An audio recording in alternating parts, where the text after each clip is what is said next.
idea más clara de a lo que nos estamos enfrentando. No puse piezas de las salas, podemos hacerlo en otra ocasión si ustedes gustan. Ya yo creo que tenemos esta confianza con el CETRIP de poder hacer propuestas, porque si no iba a ser larguísimo, esto no se iba a acabar nunca. Entonces, bueno, cuando en el año 2000 yo empiezo a trabajar en paseos culturales de Lina, una de mis destinos fue el Museo de Antropología. Uno a veces llega de forma casual, no sé, venturosamente, y entonces pues yo pasemos a la siguiente, está en desorden la primera, pero las siguientes vamos a ir en orden, viendo las fechas. Esta es la entrada, el acceso a esta colección de cuerpo y belleza en la Grecia antigua. Nosotros además en el museo tenemos en la sala de exposiciones temporales las exposiciones internacionales. Para las exposiciones internacionales, en nuestro caso, los expositores que trabajamos tanto en las visitas educativas, ¿no? O las visitas que se solicitan, ya sea por empresas o qué sé yo, alguna visita que uno pueda llegar a solicitar.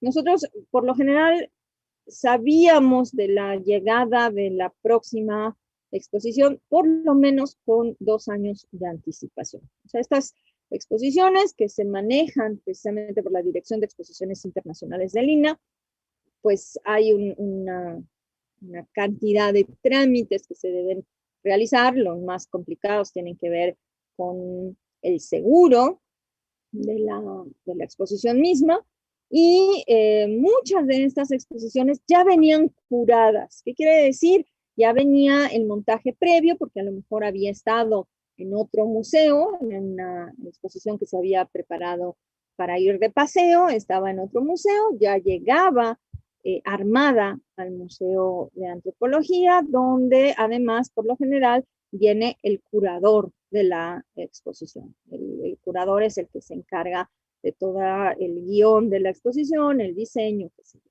Nosotros con antelación teníamos el guión de la exposición, el catálogo de piezas para poder estudiarlas previamente antes de que se inaugurara o se inaugure, porque esto seguirá haciéndose, esperamos, la exposición, un curso de inducción a la exposición, y por supuesto, bueno, se tenía que estudiar esos 2 años previos, teníamos que estar estudiando la próxima exposición. Prácticamente nosotros, cada una de estas exposiciones que les voy a mostrar, nos las hemos aprendido de memoria las piezas, de memoria el guión.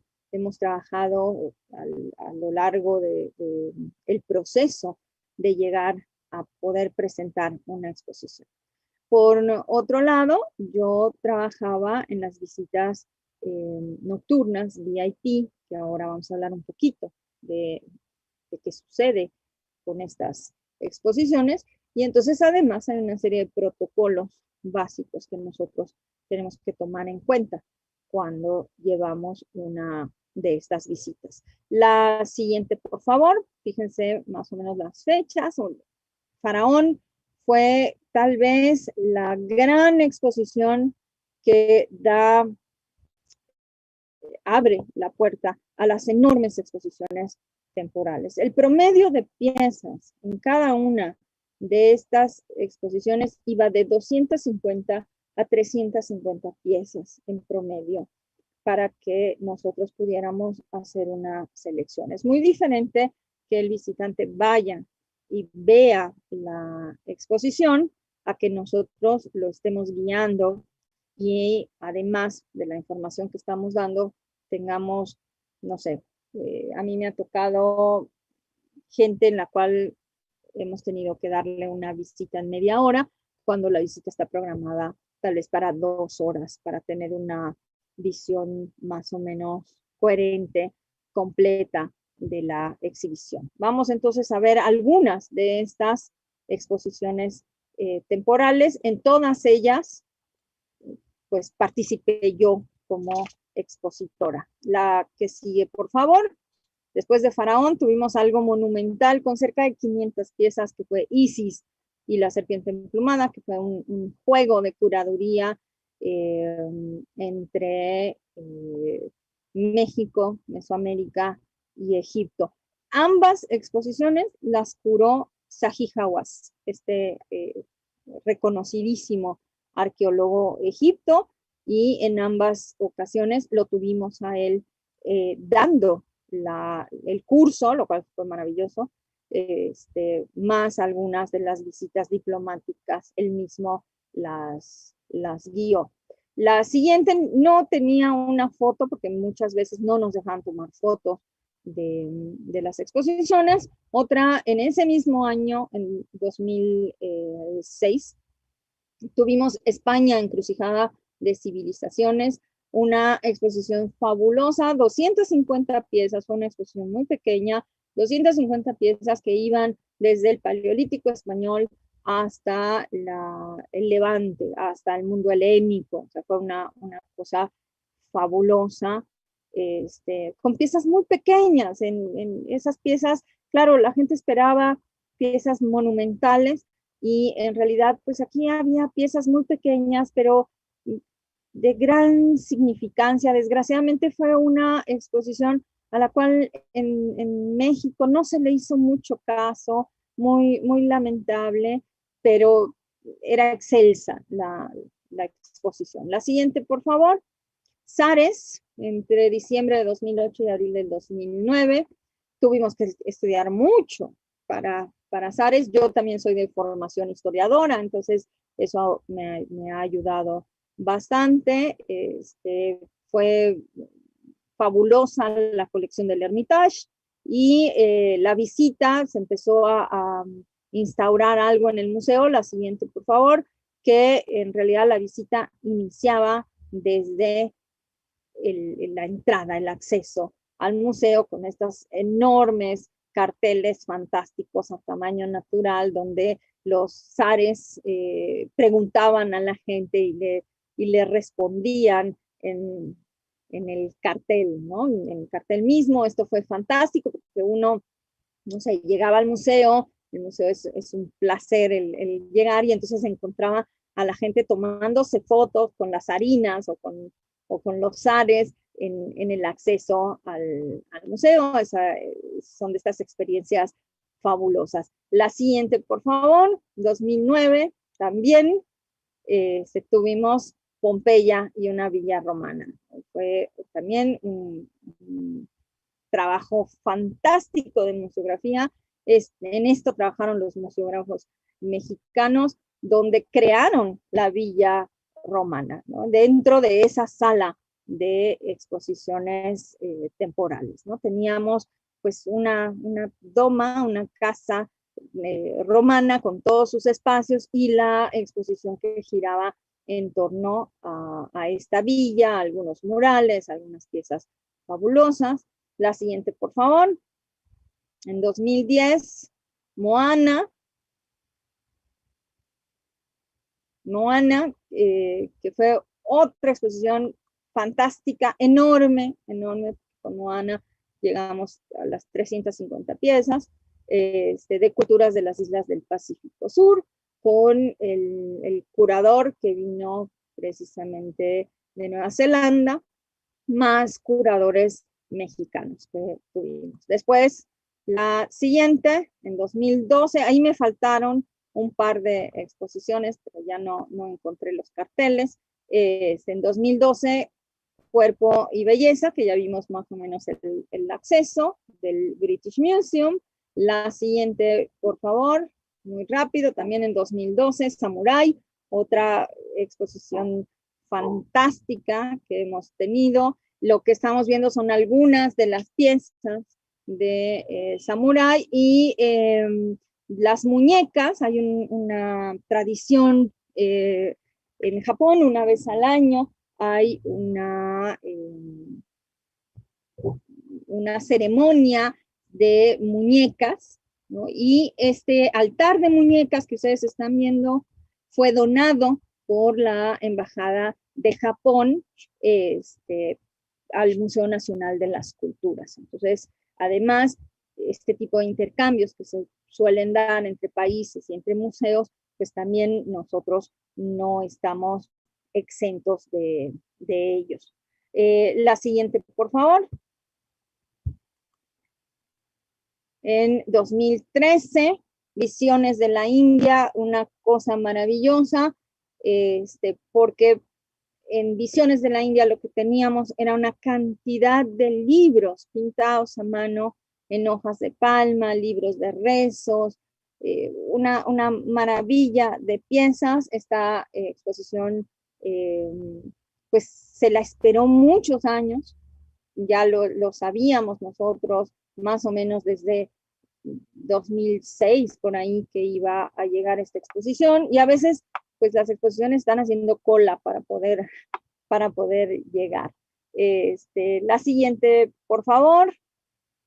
Ya una de las últimas exposiciones que yo pude guiar, el último viaje en la fragata Mercedes. No sé si ustedes conocen la historia de la fragata. Hubo todo un juicio internacional que llegó a La Haya para ver pues los tesoros de la fragata que estaban siendo saqueados por buzos norteamericanos, pues a quién le correspondían. Entonces este juicio llegó a La Haya, fueron casi 10 años de juicio, se lo disputaba España, México, Colombia, y entonces, bueno, y Estados Unidos, por supuesto. Entonces, bueno, pues la Corte Internacional pues dio su veredicto, y gracias a eso pues se pudo hacer esta exposición. Lo más maravilloso que había referente a esta exposición tal vez no eran los tesoros que buscaban los saqueadores, sino no sé, los pequeños arcones que todavía tenían cochinilla, grana, colorantes, añil, ámbar, cosas que en realidad para los saqueadores no tenían valor monetario, pero que para los arqueólogos, pues sí, siempre lo tienen. La siguiente, por favor.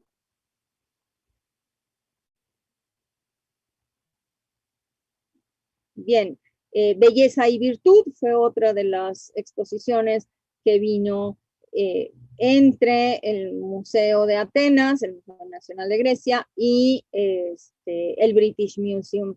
Otra vez, esta es la pieza que abría la exposición. La siguiente, una Venus con amorcillos, estas alas preciosas de mariposa.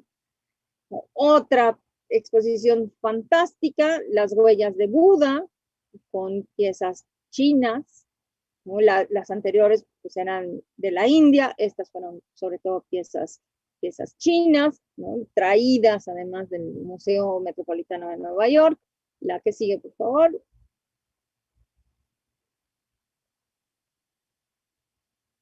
Pues yo creo que lo más importante como expositor y como guía es tener un conocimiento amplio de cultura general. Además, en el interín, en las exposiciones temporales, pues teníamos exposiciones de casa, exposiciones propias, como esta que fue el lenguaje de la belleza de los mayas, ¿no? Miradas cruzadas, porque era entre todas los periodos y diversos sitios mayas. La que sigue, por favor.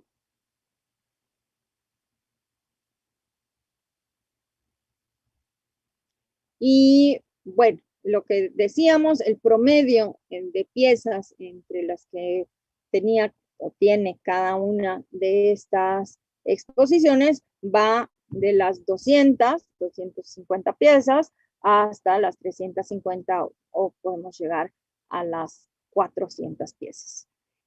No sé si aquí hay dudas. Ya estamos acercándonos al final del PowerPoint, tal vez no de la charla, pero sí del PowerPoint, para no aburrirlos con dibujitos. Y acá tenemos, hay un par de comentarios, América, que ahí los vamos a compartir, que bueno, fueron llegando a medida que iba avanzando la presentación. Eh, tenemos, bueno, el de Asiel, ya lo habíamos compartido. Meli Martínez nos dice que muy lindo el museo, que espera algún día poder visitarlo. Seguro. Eh, Nadine nos dice que muy interesante. La parte externa con esas formas geométricas se relaciona con las formas que usaban las culturas mesoamericanas, nos pregunta. Son idealizaciones que hizo o se pensaron entre el arquitecto Pedro Ramírez Vázquez y los artistas como Felgueres. Bien. Luz Omaira Mendoza Pérez, felicitaciones por los excelentes exponentes de tan hermosos museos. Desde Venezuela nos comenta esto. Nadia Ferreira, qué ganas de visitar la exposición de Cuerpo y Belleza, muy interesante. Tengo las fotos de esas, les puedo dar un... Bellísimos los carteles de los Ares, nos comentan en referencia a la muestra de los Ares. Alejandra Muriel Lema dice, qué lujo esas exposiciones temporales, increíble. Mónica Gelos también nos comenta una maravilla de institución para aprender sobre la inmensa riqueza cultural de México, en lo que es su patrimonio propio y también de la excelente calidad de las exposiciones temporales. Cristina Romero, qué placer estar en esas exposiciones. Sí, definitivamente. Creo que a lo largo de mi vida he tenido trabajos absolutamente gratificantes. Uno de los más gratos ha sido poder guiar estas exposiciones. Anabela Aranda dice, súper interesante tu experiencia, ya la voy a vivenciar. Me interesa saber cuánto tiempo más o menos dedican al proceso de creación y puesta en escena del guión de una exposición. En este caso, les comentaba yo, la mayor parte de estas exposiciones ya vienen armadas. El guión viene ya desde su lugar de origen. O sea, por lo general estas exposiciones son planeadas para que ya que las piezas van a salir y que cueste mucho dinero sacarlas, viajen por varios lugares. ¿Sí? Lo más caro es el seguro. ¿Quién se arriesga a pagar el seguro de la exposición? Entonces el guión ya viene hecho, pero un guión puede llevarse unos años en su preparación. ¿Sí? Tengo una de mis excelentes amigas, Alejandra Gómez Colorado, que me faltó aquí Persia, claro, me estoy dando cuenta. Persia fue nuestra primera exposición antes de Faraón, me faltó. Ella fue la curadora de Persia.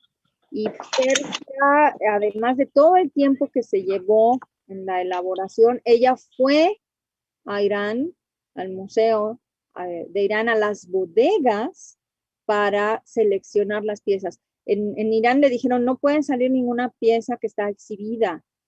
Y eso fue, pero fabuloso, que no pudiera salir una pieza exhibida, porque entonces lo que nosotros vimos en Persia fueron piezas seleccionadas específicamente para esta exposición.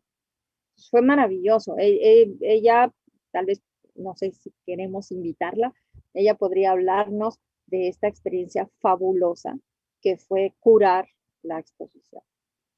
¿No? Ha curado un montón de exposiciones. Después ahí Guillermo Montoya también pregunta, nos comenta un punto clave de un guía de turistas es tener mucha curiosidad. Conocimiento, mucho conocimiento de cultura general, muchísimo. Más los datos de dentista, ¿no? Decíamos. En relación a lo que nos comentabas de la muestra de Persia, ya vamos a organizar, acá me está pasando letra Noemí, que ya vamos a organizar por ahí alguna charla específicamente como para profundizar en esto del armado de los guiones y en relación a esta muestra, lo que nos comentabas que por ahí también resulta interesante compartir. Tengo una consulta que nos hace Radamés la Roeta, que dice, pregunta si el museo tiene alguna galería digital de las exposiciones ya retiradas o algún recorrido virtual. No, no, de esas exposiciones ya no. Tal vez podamos encontrar algo por ahí perdido en internet, pero visita virtual no. Bien. Pero yo Eh, tampoco. de Mariel Bravo, dice, de Mariel nos dice, bravo para todos, sin duda quiero participar de más encuentros, de más encuentros, América sobre cosmovisión. ¿Van a haber más? Amigos del CETRIP nos pregunta. Amigos del CETRIP, ¿qué hacemos? El público quiere. Y algo vamos a tener que organizar entonces. Así que bueno, ya lo charlaremos y veremos de qué manera podemos organizar. Hasta ahí son las consultas. A Ok, ver si, vamos. Todavía queda la del día viernes 2. Sí, Así sí. que ahí está una más, y bueno, y después veremos. y después, veremos. tal vez, será sorpresa. Es un ciclo de conferencia, después vienen las jornadas de actualización profesional, y después tenemos por ahí, capaz que antes, alguna sorpresita vamos a tener. Pensaremos. Ahí a esa consulta de si van a haber más charlas sobre cosmovisión, hay varios que contestan que sí, y que sí, por favor, y sería muy interesante. O sea que ya tenemos ahí, Ya tenemos un club de fans, ya tenemos que ya hacer. tenemos para trabajar en eso. Ok. Y Y aparte también que acá, lean la revista en los próximos números, en lo que puede llegar a salir en relación a eso. O sea, ya me está poniendo a escribir. acá también, Que escriban los demás también. bueno, acá volviendo a las preguntas, Sí. el museo nos pregunta Radamés también si el museo dicta talleres de guiatura y patrimonio antes de pandemia, y si han creado algo virtual debido a la contingencia de pandemia. El museo tenía, no lo sé, yo tomé todos hace muchos años, creo que continúan. El museo dicta cursos de difusión de forma como constante de las salas, de las visitas a las salas. Entonces, había uno para preclásico, clásico, posclásico, otro para mayas, para mexicas, para las salas de etnografía. Eso lo hacía pues hasta hace unos años. No sé si todavía, después de la pandemia, sé que se ha suspendido, pero nosotros, si ustedes se meten al canal de YouTube de Lina, desde la pandemia para acá, tenemos una enorme cantidad de charlas, de conferencias sobre de distintos temas. El museo que sí tiene una serie de conferencias, no sé, el de antropología no he visto, honestamente, pero sí el Museo Nacional de Historia, que es el Castillo de Chapultepec, tiene una cantidad de conferencias, casi cada semana hay una conferencia en el Museo Nacional de Historia. El Museo de Antropología hasta ahora yo no he visto que las tenga con esta frecuencia, pero sí métanse a la página de YouTube de Lina, y se suscriben y les van a tener que quitar la suscripción, porque hay una cantidad de conferencias, que además las conferencias las dan los especialistas, las están dando arqueólogos, antropólogos, historiadores, lingüistas, restauradores. Entonces sí vale mucho la pena, ya cada uno decidirá qué le interesa. Yo sé que México está muy lejos de Argentina, pero, o de Venezuela, tenemos a alguien de Venezuela por ahí, pero de repente vale la pena escuchar sobre nuevos hallazgos, sobre lo que se está trabajando. Sobre todo cuando necesitamos tener esta amplitud de cultura general, creo que es muy importante. Y una última pregunta que nos llega es que tiene relación con esto dice, si el personal del museo ha optimizado su sistema de incendios, teniendo como trágico antecedente el devastador incendio del Museo de Brasil y el de la Iglesia de Notre Dame. No tengo idea, yo no trabajo en el museo, yo estoy trabajando en Chihuahua, muy lejos del museo, Nosotros ahora en el INAH estamos sufriendo las cuestiones como en el resto del país del presupuesto. Entonces, el museo ha tenido problemas, por ejemplo, en su techumbre, con goteras y ese tipo de cosas, porque no tenemos el presupuesto suficiente, ¿no? Eso ya entraríamos en temas que no queremos tocar, ¿no? Más delicados. Después nos dice Patricia si podemos escribir el nombre del lugar que nombró para suscribirse a YouTube. En el YouTube, buscar INA, el Instituto Nacional de Antropología, INAH, I-N-A-H. ¿No? Ahí googlean y bueno. Ahí ya lo escribieron, ahí Melina ya Por favor, lo gracias. compartió. ¿Sí? YouTube, INA, y ahí van a aparecer cientos de charlas. Bien, De hecho, hasta el momento esas son están en vivo también. ¿Sí? las consultas, así que América continuamos con el final de la presentación. Terminando, pasamos a la siguiente, por favor, muy rápido. Y bueno, entramos a las cuestiones protocolares. Yo les decía, tuve esta maravilla de poder trabajar en el museo durante varios años como expositora.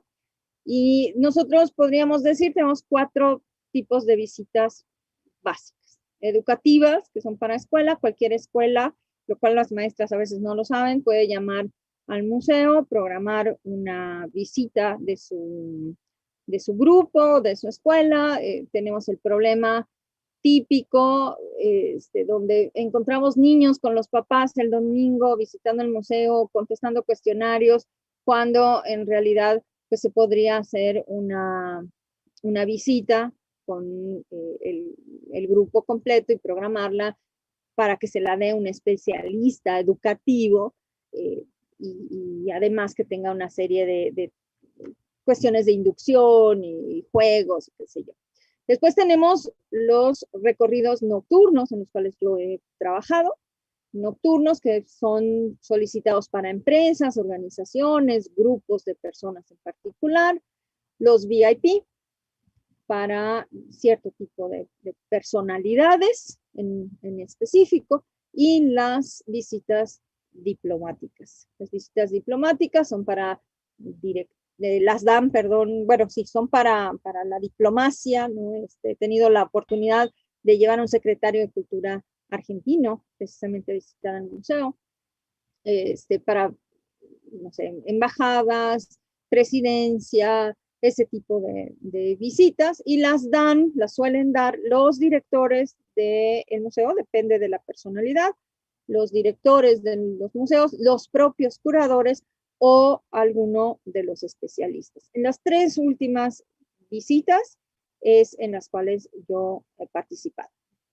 Nunca he trabajado en educativas porque no estaba yo dentro de este rubro, ¿no? Yo trabajaba en la sección de paseos culturales y este tipo de recorridos, sobre todo que se hacen en la noche. ¿Sí? La que sigue, por favor. Y bueno, aquí tenemos una compañera precisamente dando una de estas visitas VIP, donde, pues, para empezar, la formalidad de la visita, cómo debe uno vestir, tenemos ciertas reglas en el vestido. Les puedo asegurar que una visita de 2 horas en tacones se van a cansar. Sobre todo, no sé si soy yo la que hace ruido. ¿Me escuchan bien? Hola. Y sí, América, se escucha bien. Es que yo estoy escuchando. Ahora desactivo el que está en... Muchas gracias. Entonces, bueno, uno de los primeros elementos del protocolo es el vestir. Cómo debemos vestirnos: traje sastre, pantalón de vestir, zapatos altos, tal vez no muy altos, porque vamos a estar dando una visita en un promedio de 2 horas. La visita promedio más o menos es lo que nosotros debemos pensar para este tipo de personalidades. y las visitas nocturnas no superan las 2 horas. Una visita, además, nosotros tenemos que estar muy claros en no superponernos con el grupo que vaya delante de nosotros. Entonces tenemos que también calcular muy bien los tiempos de nuestra visita, sobre todo en estas exposiciones temporales. Generalmente nosotros teníamos un grupo cada 20 minutos. Entonces teníamos el que primero empezaba la ronda, tenía 20 minutos de ventaja para poder dar su exposición. Entonces, uno tiene que tener un muy buen manejo del tiempo. No podemos retrasarnos.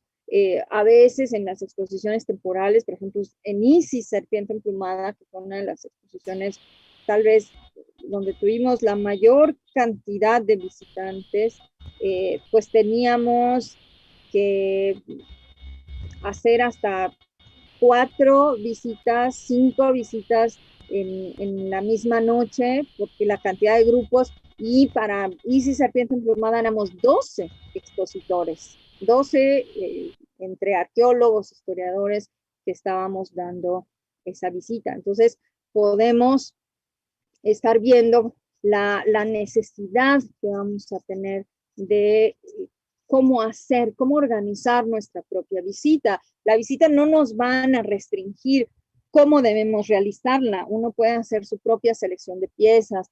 Por supuesto, antes tuvimos que estudiar, lo dijimos, los catálogos, tuvimos que hacer los cursos o estudiar o comprar libros o lo que haga falta para tener una idea general de la visita, y después el curso de inducción, o como quieran llamarle, con los curadores, para poder saber qué es lo que estábamos viendo y a partir de ahí hacer la selección de piezas. Por supuesto, hay una cantidad de piezas que son icónicas, ¿no? Para Faraón, pues vinieron una serie de sarcófagos que nosotros no podíamos pasar por alto. Había que mostrar y explicar el sarcófago, y los jeroglíficos del sarcófago y todo lo que el sarcófago decía, y entonces la gente quería ir a ver el sarcófago.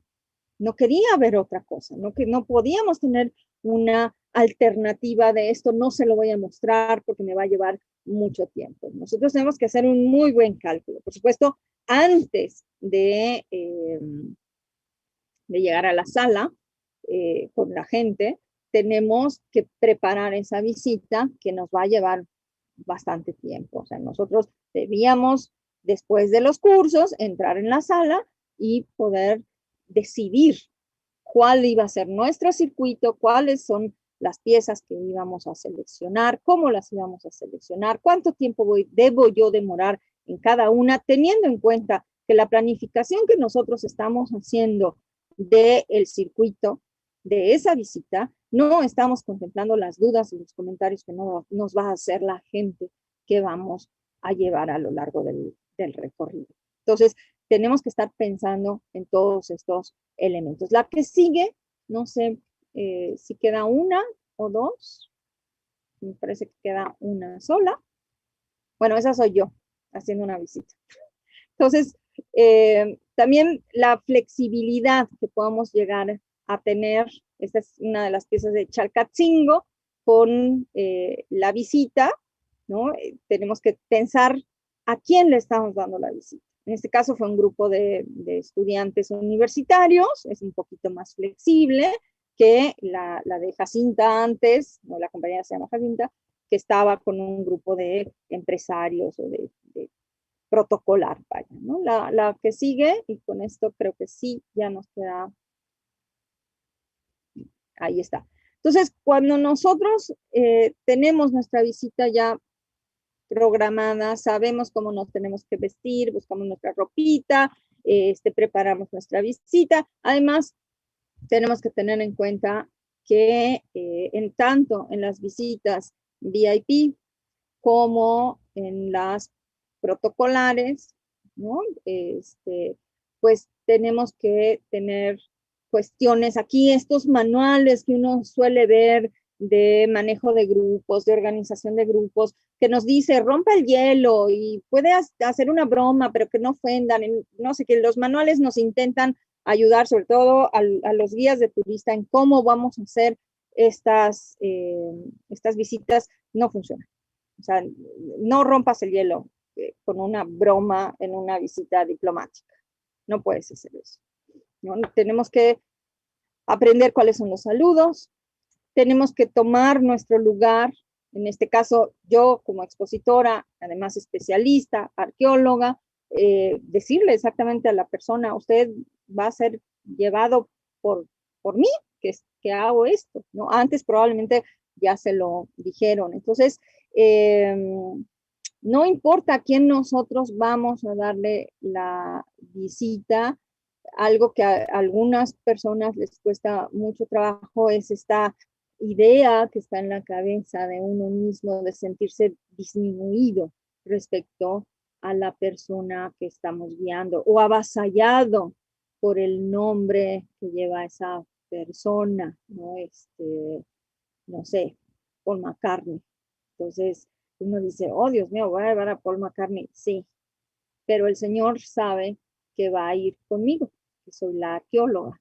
Entonces ahí nosotros tenemos que aprender a manejar la situación y que la situación no nos maneje a nosotros, que la situación no se nos vaya de la mano. No le puedo pedir el autógrafo, no le puedo pedir una foto, no puedo hacer una enorme cantidad de cosas que yo quisiera. Si es esto, no nos lo vamos a permitir, no nos lo van a decir, pero son cuestiones que están dentro del protocolo diplomático. Cómo se hace la recepción a los asistentes extranjeros, el idioma, a veces uno puede tener un traductor simultáneo, pero si no hablamos inglés fluidamente, fluido en serio, no lo que yo creo cuando estoy cantando y creo que hablo muy bien y no es cierto. Si no tengo un traductor simultáneo, pues tenemos que estudiar idiomas, tenemos que ponernos a estudiar por lo menos inglés, francés, ahora el chino es como que fundamental, el tipo de vestimenta que vamos a utilizar, los nombramientos a los mandatarios, a la participación y una cantidad de listas de cosas que tenemos que aprender que tienen que ver con el protocolo diplomático. Pasamos a la siguiente y ya podemos vernos todo y sería muy bueno este intercambio del que yo hablaba. No, la siguiente creo que ya terminamos con esto. Para que podamos tener este intercambio. Yo les recomiendo si alguien por uno no sabe los azares del destino que nos van a conducir. Yo nunca pensé que iba a hacer visitas protocolares o diplomáticas o VIP. Nunca lo planeé en mi plan de vida y terminé haciendo esto. Hagan cursos de diplomacia, hagan cursos de protocolo. Nos van a enseñar muchas cosas que a veces vamos a pensar que son inútiles, pero que en la práctica del protocolo no lo son, ¿no? A pesar, o sea, nosotros podemos esperar que la persona que estamos conduciendo rompa el protocolo. Se puede dar el caso que esa persona rompa el protocolo. Nosotros usualmente demoramos en romper ese protocolo a pesar de que el otro lo haga. ¿Por qué? Porque no sabemos lo que va a pasar después, ¿no? De todas maneras, si yo estoy llevando a una personalidad X, pues no podemos pasar cierta línea. La línea tiene que estar muy marcada, muy clara. Y eso no quiere decir que yo me vaya a sentir menos o, no sé, que vaya yo a tener una participación diferente o que me ponga nervioso o no. A fin de cuentas, el que conoce su circuito, el que conoce su visita es uno mismo, el que la preparó es uno mismo y a nosotros no nos están avisando, hoy vas a llevar a YouTube al Teotihuacán, eso ya me pasó, los llevamos, sí, a lo mejor uno está emocionado, pero al final el que tiene que emocionarse, al que tenemos que mover, es al otro. para que se lleve algo de lo que estamos tratando de transmitir. No sé, con esto yo estaría terminando y pudiéramos tener como que esta parte de discusión, estos minutos de discusión, porque me parecía importante que pensáramos en estas reflexiones, ¿no? No sé si ha sido grata la exposición.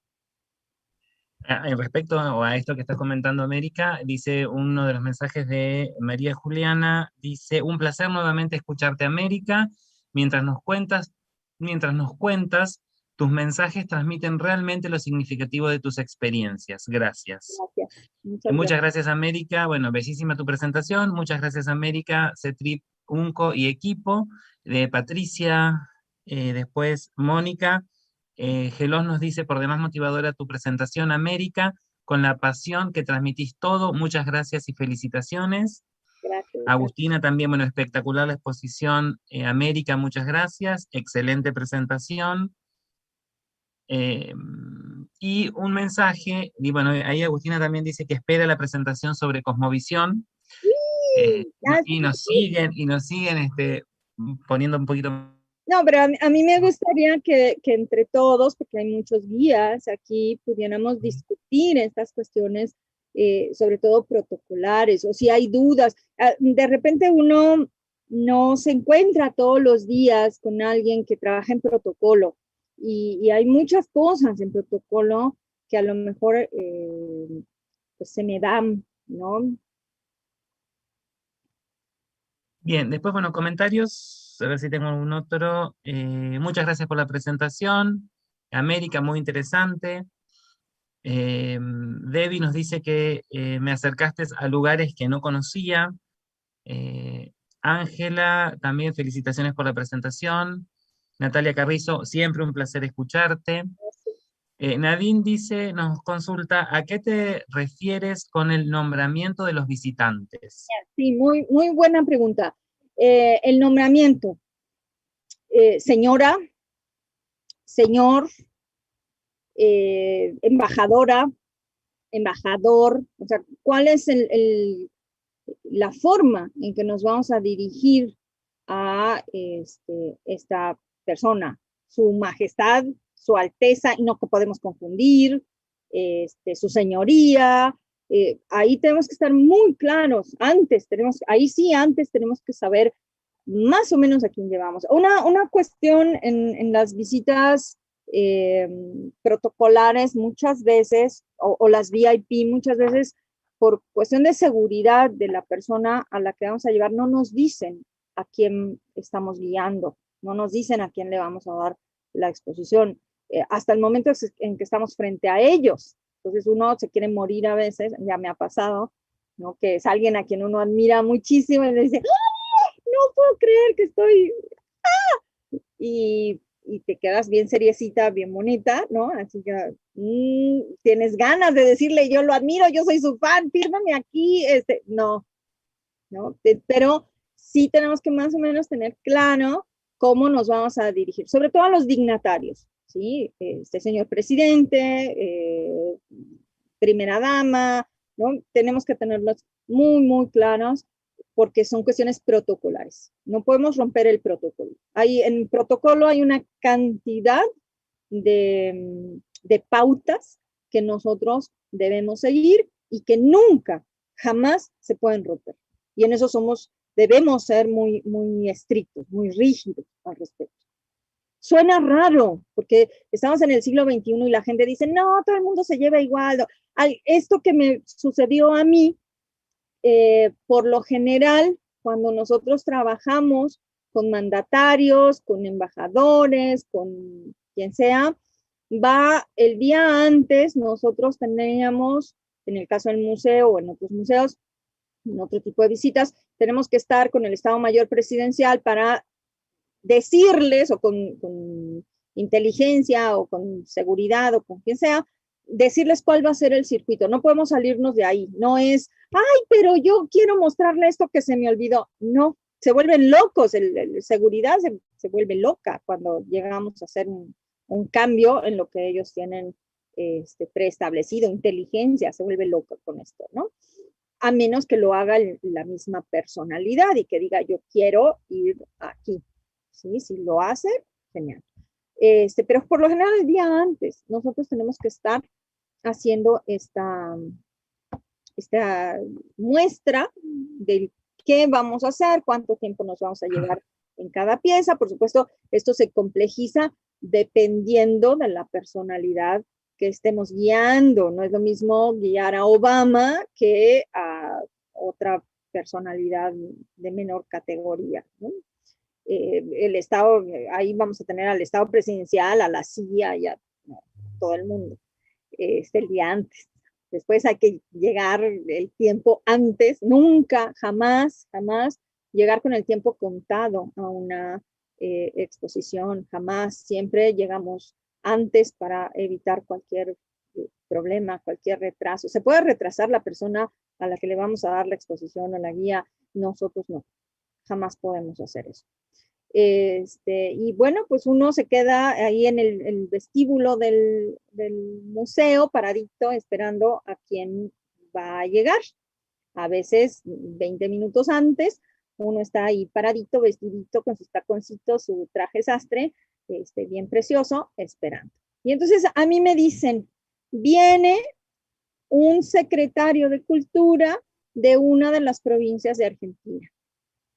Y tienes que llevarlo. Claro, yo me preparo para el protocolo de un secretario de Cultura. Creo que fue de Jujuy o de Salta. Ya no me acuerdo si fue de Jujuy o de Salta.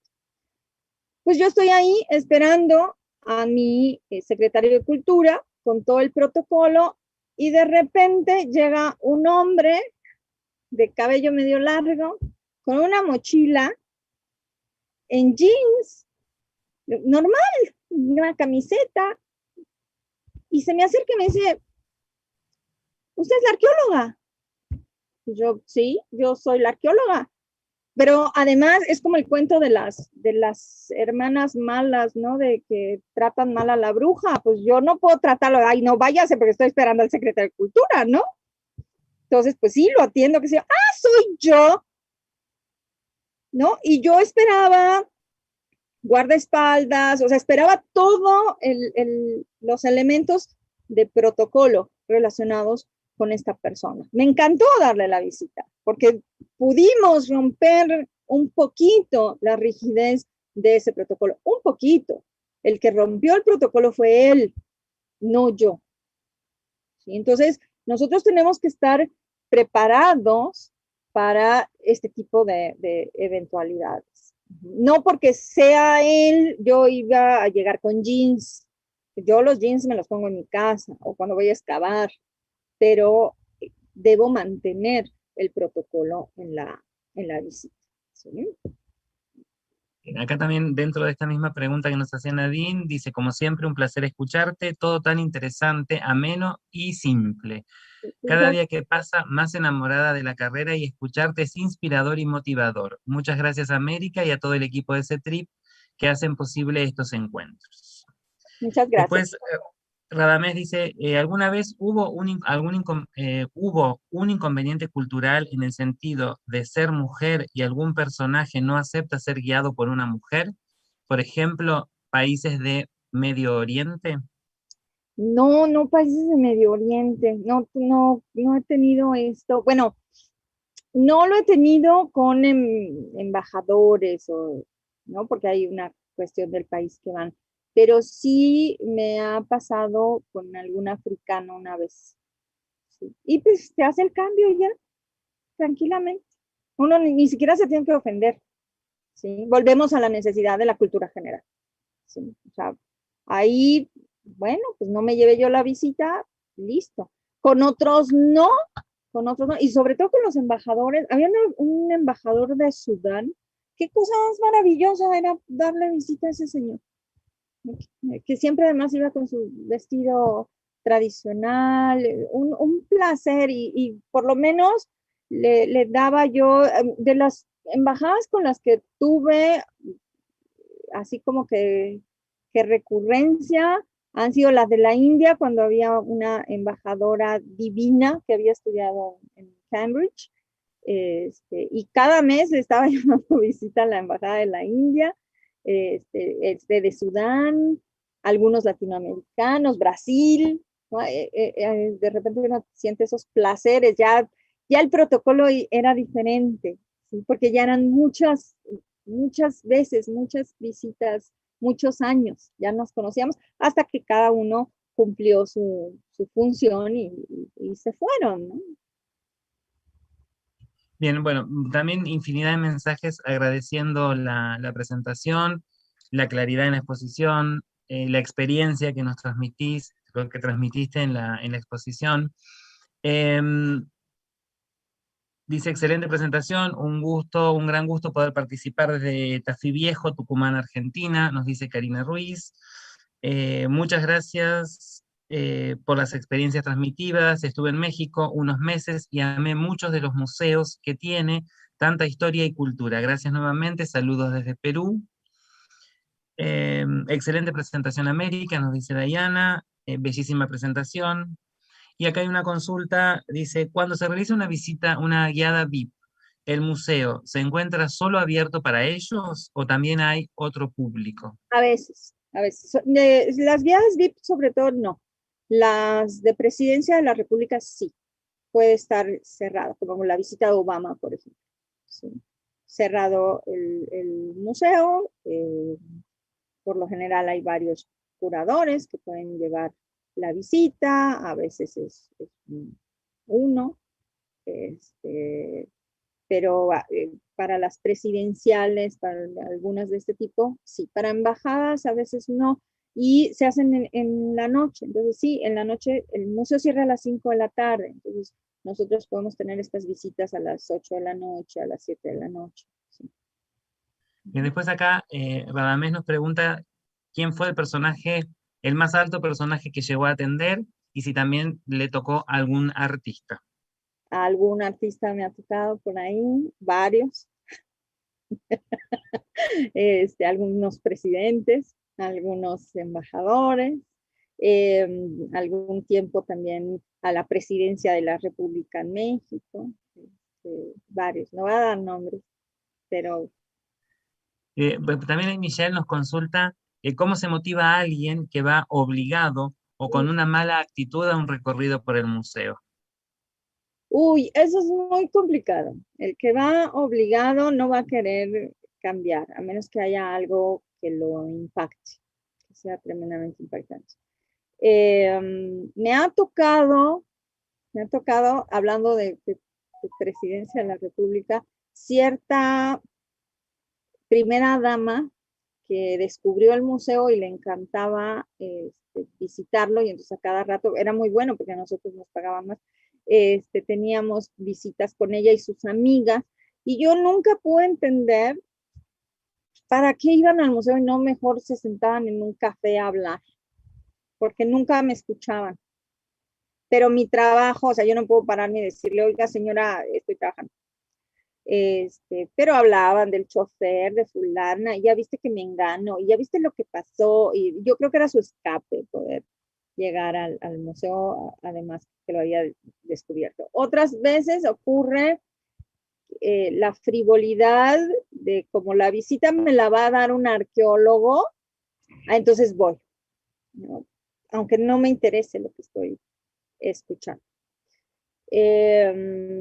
A veces van obligados los adolescentes, los hijos y es también complicado, porque no van a prestar atención, no les interesa, definitivamente.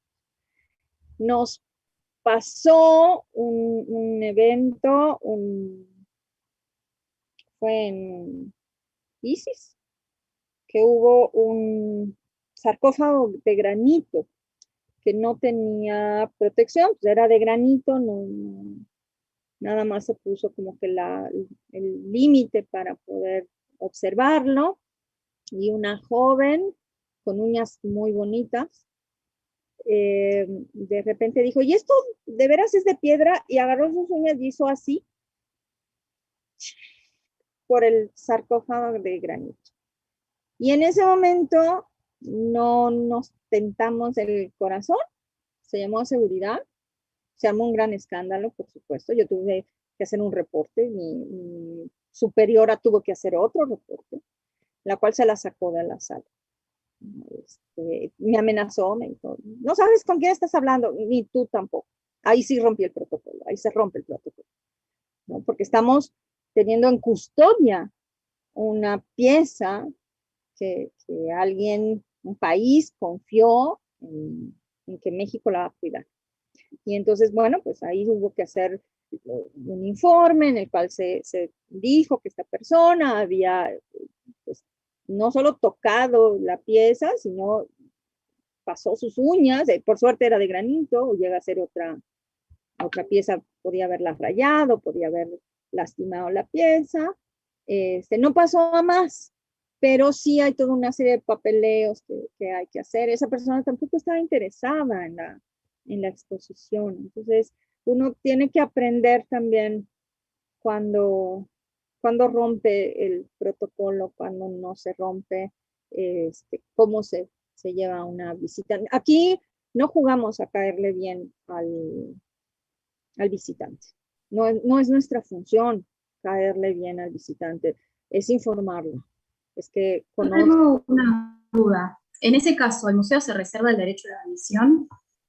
Sí, pero era una visita nocturna, VIP, donde esta señorita pues hizo eso. O sea, ¿cómo sabemos que iba a hacer eso? O sea, simplemente la sacamos de las salas, vayas. Ofendida, por supuesto, ¿no? Porque lo más divertido es que el que se ofende generalmente es el que hace esto. En Zares tuvimos cuando se levantó la exposición, detrás de un cuadro había un chicle pegado. O sea, es una cosa de loco que ocurran estas cosas. Y a veces es de divertido, a ver si me atrevo, estos retos como que los que hay ahora en TikTok, ¿no? Te atreves a ponerle un chicle sí, mira lo que hice, qué divertido que soy, y no nos ponemos a reflexionar que lo que estamos, no solamente es patrimonio de otro país que nos está dando la confianza para tener eso. Bien, acá Ariel también dice, bueno, si bien hay que guardar el protocolo y la etiqueta durante el recorrido en el museo, ¿hay alguna oportunidad en el que se acompañe el relato de lo que se está mostrando con alguna técnica o recurso para hacer un guiado interpretativo? Dentro del Tales como protocolo, especificaciones, acompañamientos con música y demás. no, eso no.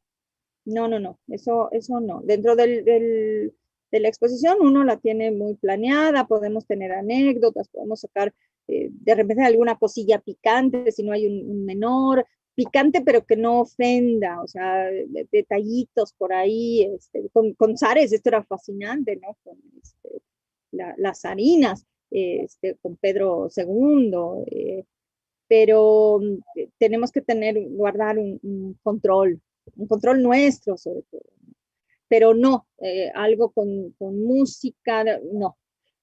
A veces algunas exposiciones pueden tener música adecuada, pero no todas, ¿no?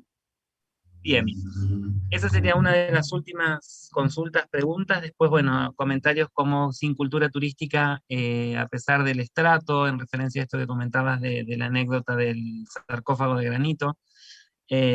A pesar de su estatus social, unas personas sin cultura, esos serían los últimos comentarios. Acá nos llegó otro. ¿Hay guías especializados en lengua de señas? Sí los hay, sí los hay, algunos. Bien. Sobre todo en el museo, además el museo está preparado, no lo hablé esto, pero hay cédulas en braille y hay réplicas de las piezas para estas guías, estas visitas guiadas para que se hacen el lunes, generalmente cuando está cerrado el museo, ahí sí, durante el día cerrado el museo, o se hacían el lunes, donde se pueden tocar las réplicas de las piezas para que sobre todo para jóvenes, niños, puedan familiarizarse con las piezas. Hay cédulas en braille, esto sí lo hay, y hasta donde yo sabía, hace años, había alguna de las guías del museo son excelentes compañeras, excelentes guías, son las guías educativas del museo. Había alguna por ahí que sí manejaba Así como hay quienes hablan alemán, francés, ¿no? También lenguaje de señas. Sí. Bien, especial de señas, y después bueno, nos preconsultaban sobre si asisten a personas con disminución visual y demás. Con Ya. esto último que nos comentaste, dimos respuesta a esta pregunta. Bien, si ya no tenemos más consultas, entonces vamos a ir ya cerrando esta presentación, agradeciéndote, por supuesto, América, la presentación. Estuvo muy clara, como bueno, muchos de los comentarios que nos han hecho quienes participaron de la charla. Recordarles a los presentes que nuestro próximo encuentro va a ser en el mes de julio, para cerrar este ciclo de conferencias con la tercera exposición, que lleva por título Experiencias de visitas en las áreas patrimoniales, ya como para cerrar este ciclo, ¿sí? Este primer ciclo, o sea, el ciclo, digamos, la primera actividad que el CETRIP UNCO organiza para este año. Vamos a pasar del museo a las zonas arqueológicas. Del museo a las zonas arqueológicas en menos de 15 días, y nos vemos en las áreas patrimoniales. Noemí, no sé si querés comentarnos algo para ir cerrando. Estás muteada, Noemí, ahí está. Ay, sí. Muchas gracias, América. Y viste, tuviste un compañero coequiper en esta presentación. Super. Y bueno, podemos prender las cámaras todos. Para la foto. Para la foto. No sé quién la va a tomar, quién la toma la foto. De los que saben manejar esto. Agradecerles la participación. Unos cuantos guías, algunos tuvieron la charla en la práctica 3, ¿te acordás el año pasado? No se aburrieron.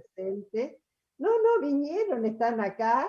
Eso saben a quién he guiado. Pero esa fue encerrada. Y hay quienes están cursando la materia también este año, así que siempre viene bien. Y agradecerte nuevamente y a todos, y los esperamos en la próxima, el próximo 2 de julio, que ya se nos termina junio. Sí, qué horror. La mitad del año ya quedó. En tu verano, julio, y en nuestra nieve. Julio es el amerimés, así que está buenísimo. Yo no cumplo años un día, cumplo un mes entero, así que el amerimés abrimos con la conferencia. Después le decimos el día del cumpleaños, es muy cerquita del día que normalmente se llama el Día del Amigo, así que empezaremos antes a festejar. A dar chocolates. Bien, calentitos. Bueno, vamos a la foto todos. Muchas gracias. Espero haber cumplido las expectativas. Y bueno, también es válido que, como vamos a tocar cosas similares a estas, pero ya en zonas arqueológicas, para la próxima sesión, se vale que lleguen con preguntas antes, ¿no? Como para que podamos también crear un espacio de discusión donde nos retroalimentemos todos, ¿no? En este sentido. Por supuesto voy a hablar de Teotihuacán, probablemente hablemos de otras zonas conocidas, tal vez algunas no mucho, ¿sí? Y también de cómo organizar estos recorridos VIP. De repente, no sé, tuve la oportunidad, ahí voy se dice en México, a balconear, llevé a uno de los presidentes, directores del Banco Mundial